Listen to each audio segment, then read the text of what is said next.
안녕하세요. 방금 소개받은 블루포인트 파트너스 이용관입니다.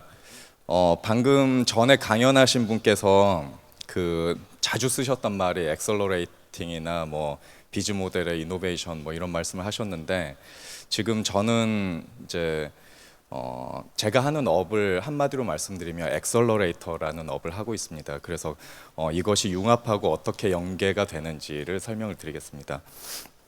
저는 물리를 전공을 했는데요. 융합에 대해서 굉장히 친숙합니다. 또 핵융합을 하고 싶어서 물리과를 갔었고, 그런 융합의 물리에서 융합과 여기서 말하는 융합이 많은 공통점이 있는 것 같습니다. 일단 융합이 되면 굉장히 큰 에너지와 시너지가 나온다는 것과, 또 융합을 할 때는 굉장히 큰 에너지가 든다는 것, 열정도 필요하고 많은 아이디어들이 필요합니다. 그래서 그런 것들을 어떻게 요즘에 창업의 관점에서 이걸 어떻게 풀어나가고 있는지 설명을 드리고자 합니다. 저희는 엑셀러레이터인데, 저희가 하는 분야는 특히 혁신 제조 기업, 첨단 기술을 기반으로 하는 혁신 제조 기업에 관심이 많습니다. 여기서 혁신이라는 것은 그 안에 이제 융합이 들어있는데, 방금 말씀하셨던 것처럼 서비스라든지 하드웨어가 굉장히 필요에 의해서 만나야 되는데, 아까도 예를 들어 주셨지만 예를 들어서 우버 같은 또는 소카 같은 그런 카쉐어링이 상업화가 완벽하게 이루어진다면, 지금 우리가 쓰고 있는 자동차들의 30분의 1밖에 필요하지가 않습니다. 그 말은 무슨 말이냐면, 대부분의 자동차 산업이, 회사들이 다 없어진다는 뜻이거든요. 결국에는 비즈니스 모델을 여기서 이노베이션 해야 된다는 뜻은 그걸 무시하고는 아무리 훌륭한 기술이나 아이템이라도 살아남기 힘들다는 거예요. 그래서 지금 융합을 왜 해야 되냐, 굉장히 지금 무서운 세상에서 살고 있다는 생각이 듭니다. 그래서 여기에 대해서 조금 더 설명을 드릴게요.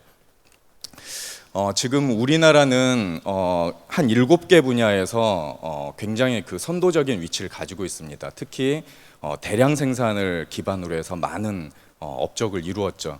대표적으로 조선이라든지 디스플레이라든지 반도체 같은 분야가 있습니다. 하지만 여러분들 지금 아시다시피 이런 분야들 굉장히 힘든 상황이거든요. 그래서 지금 이런 제조 역량은 뛰어나지만, 지금 우리가 위기에 처해 있는 그 이유는 뭐냐면, 결국은 제조 역량이 아니라 혁신 역량이 부족해서라고 생각을 합니다. 그래서 이 혁신 역량을 어떻게 만들어낼지, 그리고 특히 창업의 관점에서는 어떻게 할지 설명을 드리도록 하겠습니다. 이건 저희가 투자한 회사들이나 기획한 회사들인데, 예를 들면 기존의 배를 만들던 거에서 항공 기술을 도입해서 이걸 나르는 배로 만듭니다. 또 이걸 다시 무인화 기술을 융합해서 해상 전용 드론을 만듭니다. 굉장히 큰 부가가치와 사용성이 있습니다. 예를 들면 또 다른 예는 디스플레이 조명 같은 것을 스트레쳐블, 늘어나게 만들고 플렉서블하게 만들어서 그걸 입는 것으로 바꿉니다. 그럼 이것을 메디컬 헬스케어로 바꿀 수가 있습니다. 이렇듯 우리나라에서 굉장히 강점이 있는 조선이나 디스플레이, 반도체를 새로운 혁신 역량을 붙인다면 이렇게 좋은 사업 모델이 나올 수가 있다고 생각을 합니다. 서비스 모델은, 서비스업은 지금 굉장히 큰 스타 기업들이 있지만 부가가치가 전반적으로 낮습니다. 하지만 제조업은 힘들기는 하지만 부가가치가 점점 높아지고 있습니다. 그래서 이 둘을 융합하는 건 굉장히 큰 의미가 있고요. 우리나라는 지금 성장률이, 제조업 성장률이 거의 제로에 가까이 있습니다. 그래서 큰 위기라고 볼 수 있는데, 반대로 미국이나 일본, 독일, 중국이나 이런 데는 제조업의 혁신을 통해서 굉장히 큰 성장을 이끌고 있습니다. 미국의 대표적으로 리쇼어링 프로젝트나, 일본에서 극한의 제조 기술을 하는 히토즈쿠리나 굉장히 많은 정책들을 펴 나가고 있습니다. 저희가 이 사업을, 엑셀러레이팅 사업을 하면서 어디가 혁신 역량이 가장 높을까, 이런 소스들 어디서 제일 많이 구할까를 생각해 봤을 때, 저는 1차적으로 생각한 곳이 대전입니다. 정부에 굉장히 많은 정부 출연 연구소들이 있고 또 카이스트를 비롯해서 굉장히 많은 대학들이 있습니다. 1년에 2.2조 원이 대전 지역의 특구에 쏟아지고 있습니다. 2.2조 원을 기업의 R&D 비용으로 환산한다면 약 60조짜리 회사가 있어야 되는 거나 마찬가지거든요. 하지만 이 지역에 그런 만한 밸류를 가진 기업이 있느냐? 그렇지가 않습니다. 거꾸로 말하면 굉장히 많은 투자는 되고 있지만 이게 사업화로서 밸류로서 나오지 않고 있다는 거거든요. 다시 역으로 생각해 보면 그렇게 많은 좋은 기술들이 바닥에 묻혀 있다는 뜻이기도 합니다.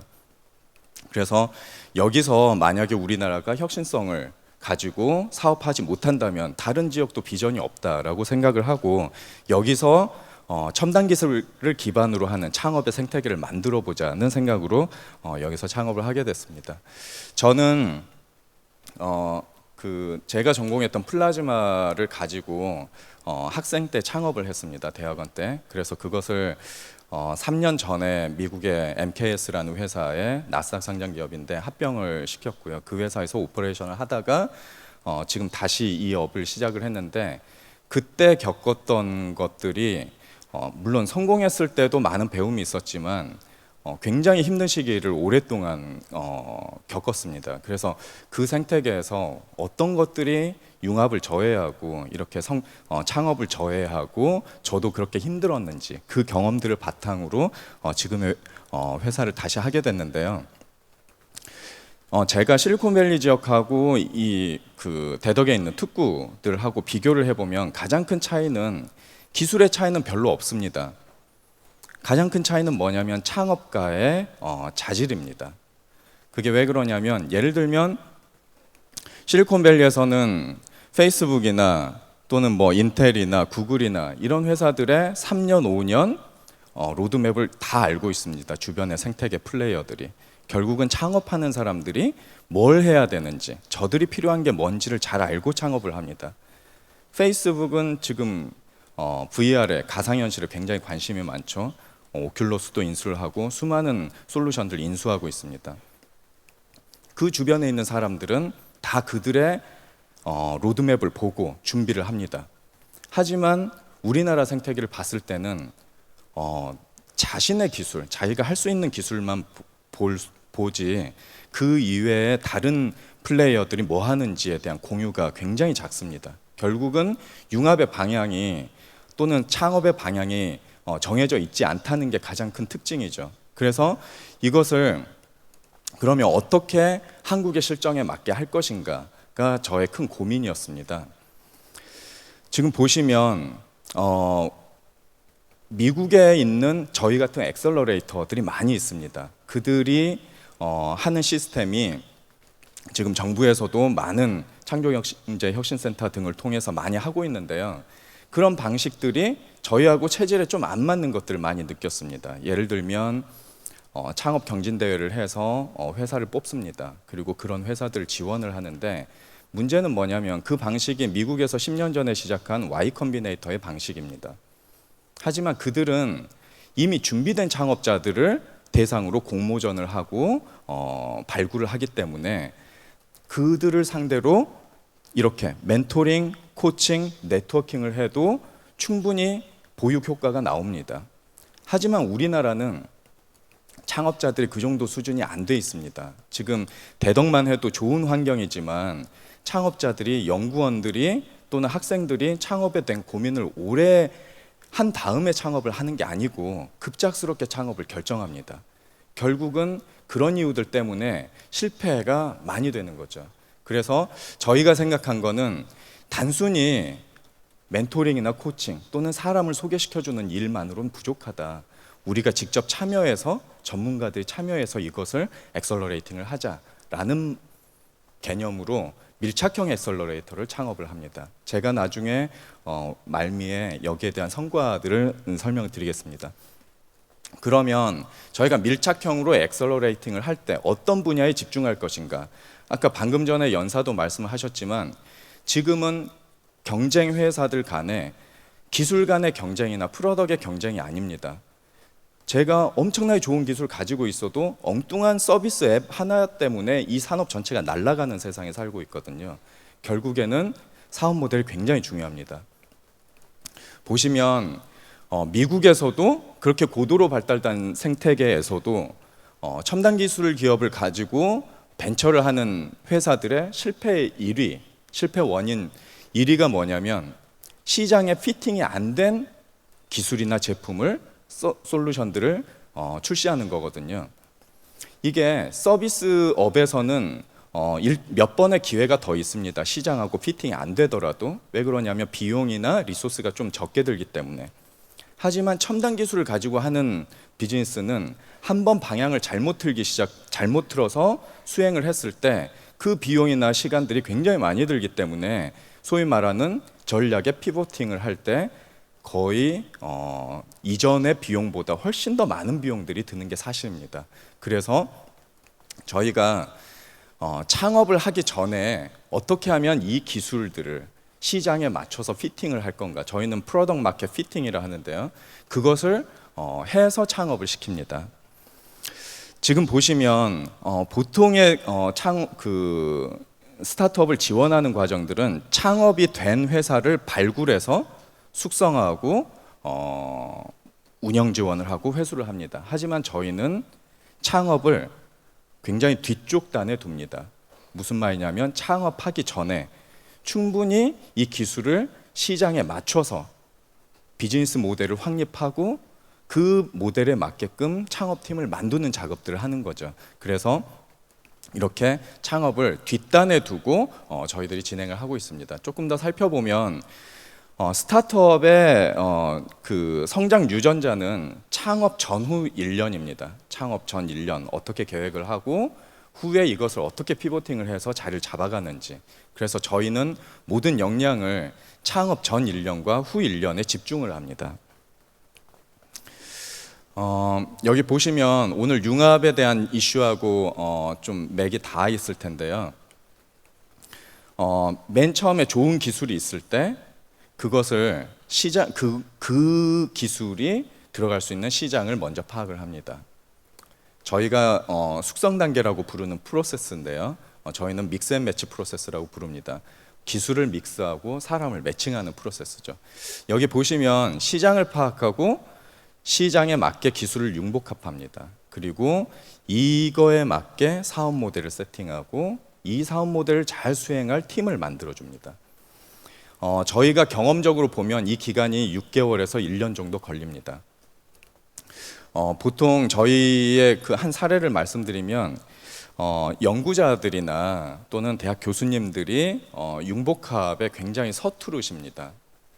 이유를 말씀드리자면 자신의 기술을 너무 사랑하기 때문에 먼저 융합을 하려면 자기 걸 좀 버리고 다른 것들을 붙여야 되는데 너무 기술을 사랑한 나머지 다른 기술에 대해서 굉장히 배타적입니다. 결국에는 시장하고 피팅하는데 굉장히 걸림돌이 되죠. 그래서 그런 부분들이 상당히 힘이 들지만 그래도 이 프로세스를 어느 정도 해놓고 창업을 했을 때 결과는 굉장히 놀랍습니다. 저는 첫 번째 창업을 2000년에 했는데 그 창업을 한 이후로 제가 첫 번째 투자를 8년 만에 받았습니다. VC한테 굉장히 오래 걸렸죠. 그 8년이 저희가 실패한 프로젝트가 없었음에도 불구하고 사업적인 성과는 굉장히 나타나지 않은 채로 흘러갔어요. 언제 망해도 이상하지 않은 상황이 계속됐습니다. 우리가 이렇게 열심히 하고 기술도 이렇게 좋은데 왜 사업이 안 될까라는 두려움 속에 계속 살았었죠. 하지만 지금 저희가 이 프로세스를 완성하고 창업을 시켰을 때는 대부분 첫 VC한테 첫 투자를 6개월에서 1년 만에 다 받습니다. 굉장히 놀라운 속도로 받는 거죠. 그러니까 저희가 이 부분이 맞춰졌을 때 창업하기 전에 이런 부분들 시장에서의 피팅했을 때 결과라는 건 굉장히 놀랍다라는 걸 말씀을 드리고요. 창업을 할 때 자금이 많이 들기 때문에 펀딩 시나리오까지 만들어서 창업을 시킵니다. 저희가 지금 회사를 9개를 투자를 했고 그중에 6개는 저희가 창업을 시켰습니다. 융합 사례를 말씀을 드리겠습니다. 예를 들면 지금 위그선이라고 바다 표면에 아주 낮게 떠서 가는 나르는 배가 있습니다. 플라잉쉽이라고. 이 회사 같은 경우는 조선 기술에 항공 기술을 더해서 지금 수면에서 낮게 나는, 그리고 고도 150m까지 날 수 있는 위그선을 만들었습니다. 지금 배로 포항 울릉도가 내년부터 운항이 되는데 1시간 10분이면 갑니다. 저희가 이 부분을 가지고 이 플랫폼을 이용해서 위그선의 드론화를 지금 하고 있습니다. 이렇게 하게 되면 지금 링스 헬기 600억이나 되는 대잠, 잠수함을 모니터링하는 대잠 헬기를 대체할 수 있습니다. 대잠 헬기는 가서 2포인트 찍고 다시 돌아와야 됩니다. 하지만 이거는 바다 위에 날다가 측정할 때는 떠서 있습니다. 연비는 한 번 주유로 1000km까지 스캔을 할 수가 있습니다. 굉장히 용도가 높죠. 무엇보다도 레이더에 잡히지 않습니다. 초저고도 비행을 하기 때문에. 그래서 이것도 중요한 융합 사례고요. 그 다음에 저희가 이거 지금 여기는 이제 바이오메디칼인데, 여기는 뭐 레이저, 또 이미징 기술, 또는 빅데이터 기술, 이런 것들을 사용해서 바이오메디칼에 활용을 합니다. 제가 프로덕을 마켓에 피팅하는 사례를 이걸 말씀드리면서 강연을 마치도록 하겠습니다. 이 회사는 저희가 1년여 동안 인큐베이팅을 했습니다. 어떤 내용이냐면 플라즈마로 의료기기를 멸균하는 아이템입니다. 이 아이템은 처음에는 의료기기가 멸균이 오토클레이브라는 장비를 사용해서 고온고압으로 하는 게 대다수입니다. 하지만 그거는 요즘 복합 소재 정밀 의료기기들이 상한다는 문제가 있습니다. 플라즈마가 좋긴 했지만 존슨앤존슨에서 나오는 장비는 6천에서 2억 정도입니다. 일반 병원이 쓰기가 힘들어서 거의 보급이 안 돼 있습니다. 플라즈마의 좋은 점과 좋은 점을 취득하되 좀 다른 사업 모델을 찾는 겁니다. 아까 비즈니스 모델 이노베이션이라고 말했는데, 이것은 비즈니스 모델을 어떻게 바꿨냐면 의료기기를 장비로서 멸균하는 시장을 패키징 시장으로 바꾼 겁니다.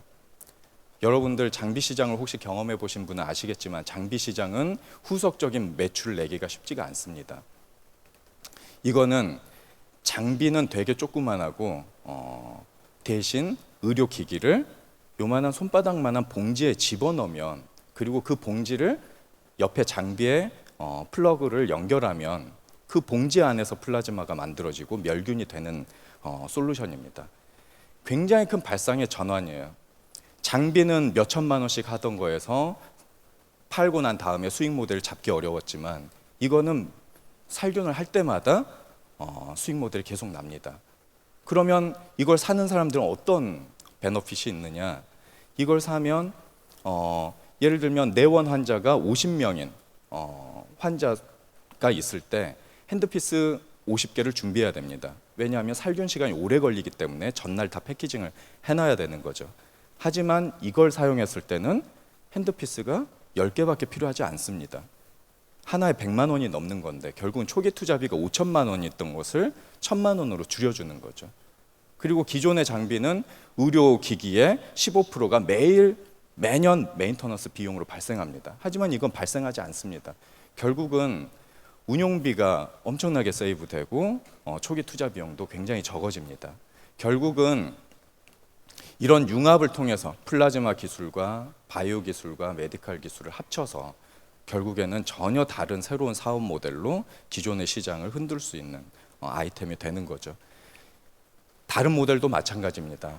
이것도 기존에 여러분들 레이저 시술하는 레이저에 어떤 모듈을 붙여서 피부암을 조기 진단하는 모듈입니다. 결국은 레이저와 분광 기술과 메디칼 기술과 빅데이터 이런 것들이 다 합쳐지는 거죠. 그래서 이런 것들을 통해서 새로운 창업을 유도하고 있습니다. 지금 융합을 위한 융합이 아니고, 지금 이 분야에서 제가 활동을 하면서 느낀 거는 세상이 너무 빠르고 무섭게 변하고 있다라는 생각을 합니다.